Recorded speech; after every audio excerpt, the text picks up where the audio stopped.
Today I would like to present you another video of mine. This time it's going to be a guide for Assassination Rogue.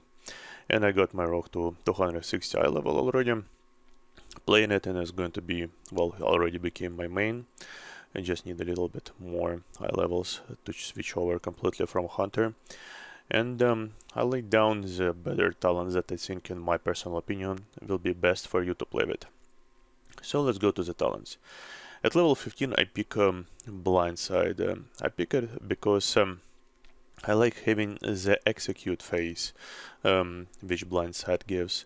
Also it gives mutually 25% to make it like a free cast, and it does a lot of damage, way more, and it generates your extra combo. Another good part about it is that it's very cheap to the energy. When you get to your execute phase, you can shell out a ton of damage, way more than you otherwise would having master poisoning or elaborate planning, and instead you will have to spam it instead of mutilate. And I find it working better in PvP. Again, this is PvP only guide.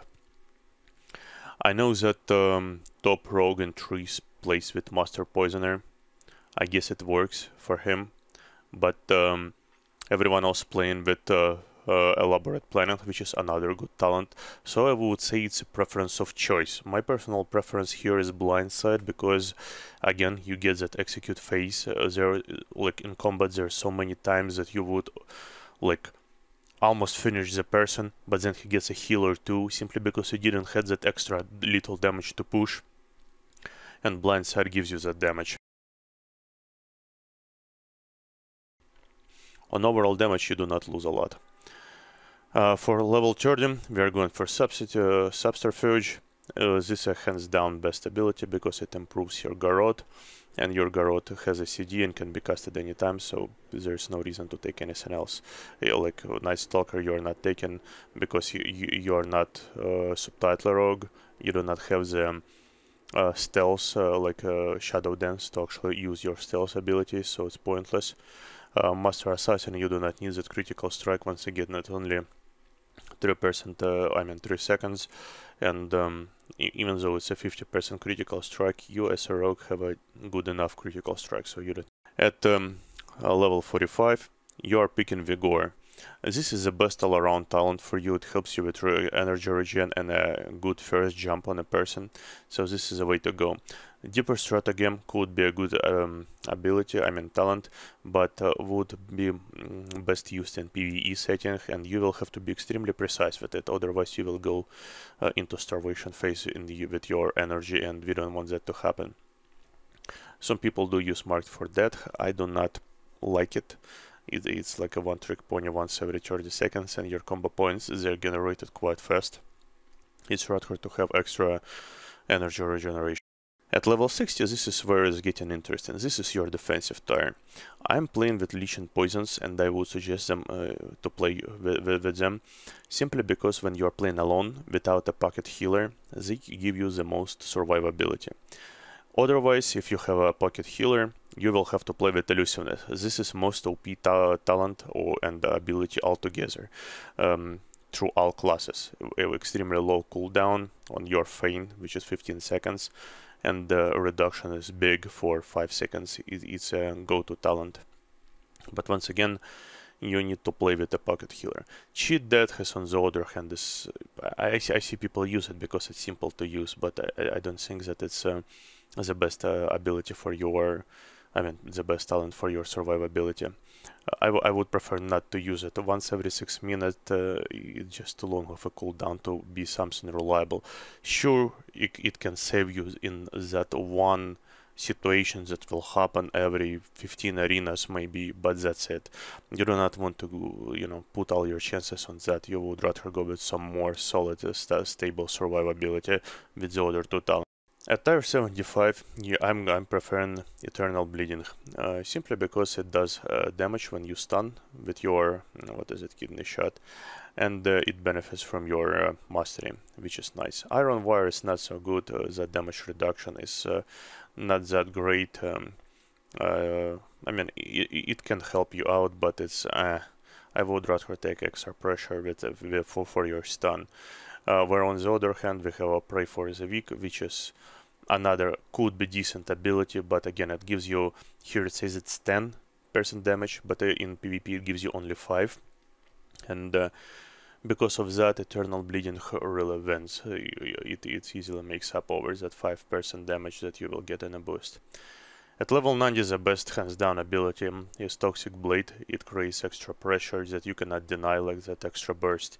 And Venom Rush for your Mutilate does not give you all that much energy overall to make it worth it. Sanguinate is another mech ability. I mean, if it at least didn't cost energy, but all it does is just makes your bleeds, tick faster. Doesn't add any energy, like extra damage or anything. Just a weaker push, burst abilities over, Toxic Blade, which I would prefer. At level 100, we're going with Poison Bomb. This is hands down ability, best hands down ability once again. As a rogue, you will not have such a strong AoE damage as, let's say, warriors or mages. There's no reason to specifically build for AoE damage. Therefore, best potential damage that you get is Poison Bomb plus its benefits from your poisons. From your mastery, whereas the other two, Crimson Tempest does, but Hidden Blades do not. So these two would be like your AoE choices, and both of them are quite weaker, considering that Poison Bomb is also an AoE ability. So it will be all overall best, because you get your single target damage boosted and your AoE just as good without having to click any extra buttons, so it's hands down the best. Now going to PvP talents. Gladiator's Medallion, all the time. There's really no situations unless you are not, like, I'm playing an orc, so unless you are not playing an orc, you could take Relentless for some considerations if you are playing with a healer. Otherwise, it's a Gladiator Medallion. Forget about adaptation. Going further, I will list these 3 why they are better, and then we'll go to the others saying which ones are not. This I pick for overall build, not specifically build to counter specific class. It's for overall. So Creeping Venom, I'm picking this one because you will envenom quite often, and people usually like to run and jump, so it will constantly tick for damage, which is great. It's just constant damage that you will have on a person. Treat it like another poison. System Shock just gives you an extra burst for your envenom, which you will spam a lot too, and there's no reason not to take it. Deadly Brew, self-explanatory, 15% healing reduction, you cannot beat that. Now let's go to other talents. So Intent to Kill is a one-trick pony. Once every 2 minutes you will be casting your Shadow Step for, how long does it last? Crap, I don't have it, but I believe it's like 30 seconds. So you will be able to cast it only like twice at most, your Shadow Step. And you have enough mobility, you don't need it. Going for Shiv, this could be a useful ability when you face in twos in arena, a Shaman or a Fury Warrior. That's the only situations that you would probably want to take it. Otherwise, Enhancement Shaman that is. Otherwise, you do not take it. You have your slows, you do not need another ability to click.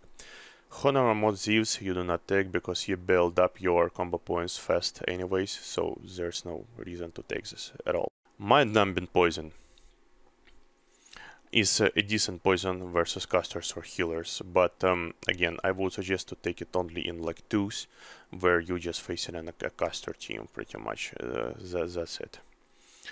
Flying Daggers, you never take it because you're not building for AoE. This is just stupid to build as a rogue for AoE damage.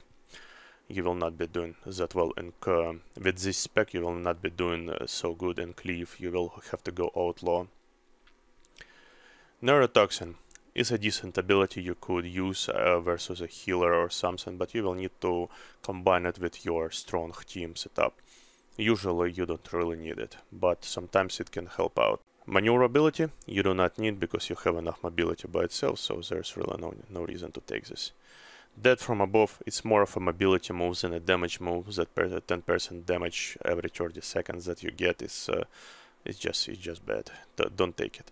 If on the other hand they would make it replacing in Venom and removing the cooldown, so you just get that 10% buff constantly, that would be a whole different thing. But the way it is right now, you do not want to take it. Smokebomb. I see a lot of rogues doing it, but when you check arena ladder for trees, for example, almost all top rogues do not use it. Reason is simple. 3 minutes cooldown is just too long to rely on. If it was 2 minutes, that would be something. Then again, it's easier for people to walk in and out of it. So not only you will need to pop this, but you will need to lock a person in place and hope that their healer is somewhere else snared or something and not jumps in. Usually that's not the case, so it's better to have more burst with other talents that we are picking. Well, this is it for the guide. Try it out. I hope you will like it. Give me a thumbs up, subscribe. Have a great day.